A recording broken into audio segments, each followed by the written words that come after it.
Hello दोस्तों, मैं रमेश शुक्ला। स्वागत है आपका रमन लाल क्लासेस में। आज मैं अपने इस वीडियो में आपको Allahabad university LLB entrance exam से रिलेटेड सारे सवालों के जवाब दूंगा, क्योंकि कई सारे बच्चों के क्वेरी आए हैं।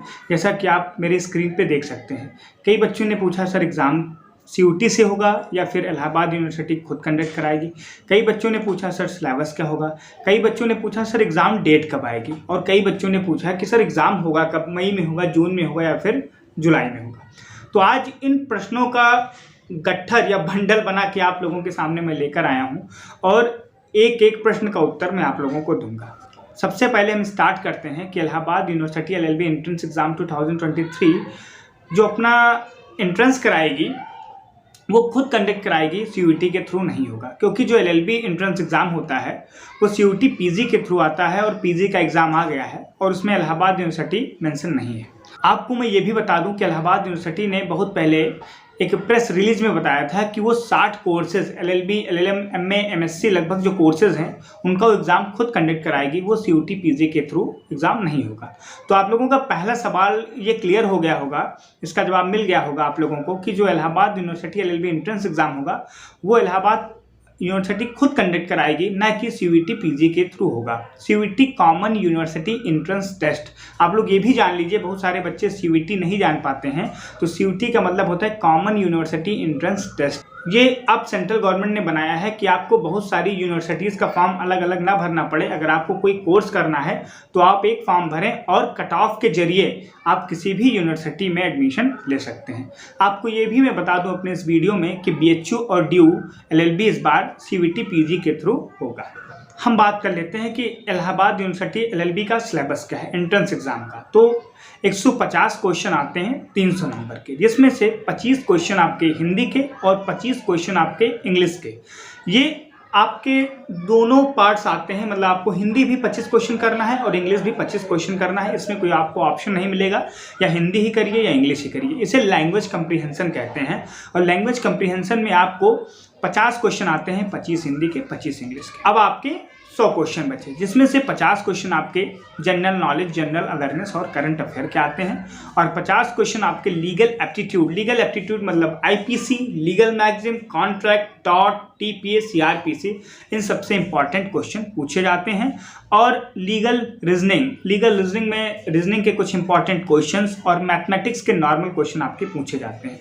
इससे कंफ्यूज मत होइएगा कि मैथमेटिक्स के क्वेश्चन पूछे जाते हैं, बिल्कुल नहीं। रीजनिंग के जो कुछ पार्ट मैथमेटिकल ऑपरेशन के होते हैं वो आपसे पूछ लिए जाते हैं। अब बात करते हैं कि हिंदी का सिलेबस क्या रहेगा, इंग्लिश का सिलेबस क्या रहेगा। हिंदी में आपका मुहावरा, विलोम, पर्यायवाची, आपका वाक्यांश, कभी संधि, अलंकार और छंद का प्रत्यय और उपसर्ग, इस टाइप के क्वेश्चन आते हैं। इंग्लिश में आपके one word substitution, idem and phrases, synonyms, antonyms, noun, adjective, adverb, preposition, इससे क्वेश्चन काफ़ी आते हैं। ये आपका हिंदी और इंग्लिश का सिलेबस हो गया। जनरल अवेयरनेस में आपके पॉलिटी, क्योंकि आप LLB का एग्जाम दे रहे हैं तो कॉन्स्टिट्यूशन के क्वेश्चन काफ़ी रहते हैं, कम से कम 20 क्वेश्चन आपके कॉन्स्टिट्यूशन के रहते हैं, तो कॉन्स्टिट्यूशन अच्छे से कवर करें। अब आप हिस्ट्री, जियोग्राफी और इकोनॉमिक्स भी आपका जनरल अवेयरनेस में आता है। और मिसलिनियस यानी विविध, भारत का प्रथम राष्ट्रपति कौन है, सबसे पहले इंग्लिश चैनल किसने पार किया, सबसे ऊंची चोटी कौन सी, ये सारी चीज़ मिसलिनियस में आती है। करंट अफेयर आप 1 साल का तैयार कर लें या 8-9 महीने का तैयार कर लें, फिर भी आपका हो जाएगा। अब बात करते हैं जो हमारा लास्ट टॉपिक है, लीगल एप्टीट्यूड। लीगल एप्टीट्यूड में आपके लीगल मैगजीन से काफ़ी क्वेश्चन आते हैं और लीगल करंट अफेयर। मतलब अभी एक क्वेश्चन मैं आपको जैसे बता दूं कि जो 50वें चीफ जस्टिस ऑफ इंडिया कौन है, तो DY चंद्रचूड़ जी हैं। इस टाइप के आपके क्वेश्चन पूछे जा सकते हैं। और रीजनिंग में आपके क्वेश्चन पूछे जा सकते हैं क्लॉक से, कैलेंडर से, डायरेक्शन से और सिलोजिज्म से, नंबर सीरीज से। ये इस टाइप के क्वेश्चन आपके आ सकते हैं रीजनिंग में। तो आपका सिलेबस का भी पार्ट कवर हो गया। अब बात करते हैं कि एलिजिबिलिटी क्या होनी चाहिए। अब हम आते हैं कि आपकी एलिजिबिलिटी क्या हो जिससे आप अप्लाई कर सकें Allahabad university LLB entrance exam का फॉर्म। तो अगर आप ग्रेजुएट हैं भारत के किसी भी यूनिवर्सिटी से, अगर आप भारत के किसी भी यूनिवर्सिटी से ग्रेजुएट हैं, वो BCom, BSc, आप BA, BCA कुछ भी कर रखे हों, और अगर आप जर्नल हैं तो आपके 45% मार्क्स होने चाहिए इस फॉर्म को भरने के लिए। 42% अगर आप OBC हैं और 40% अगर आप SC हैं।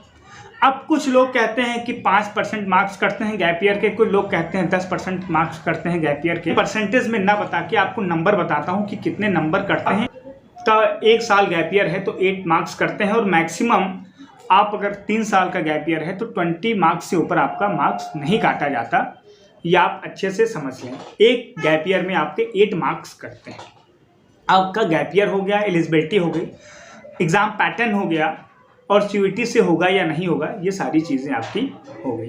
अब हम बात करते हैं कि फ़ीस कितनी है। इस समय आपकी जो Allahabad university LLB entrance exam की फ़ीस है वो 4600 रुपये है, और ये फ़ीस वृद्धि के कारण है। पहले ये फ़ीस 1300 समथिंग थी। हॉस्टल की फ़ीस वर्तमान में 15,000 है, और LLB वालों को PCB परमदत्त बनर्जी हॉस्टल, आपको GN झा और ताराचंद, लगभग ये 3 हॉस्टल अलॉट होते हैं। और लड़कियों को वुमेन कैंपस मिलता है।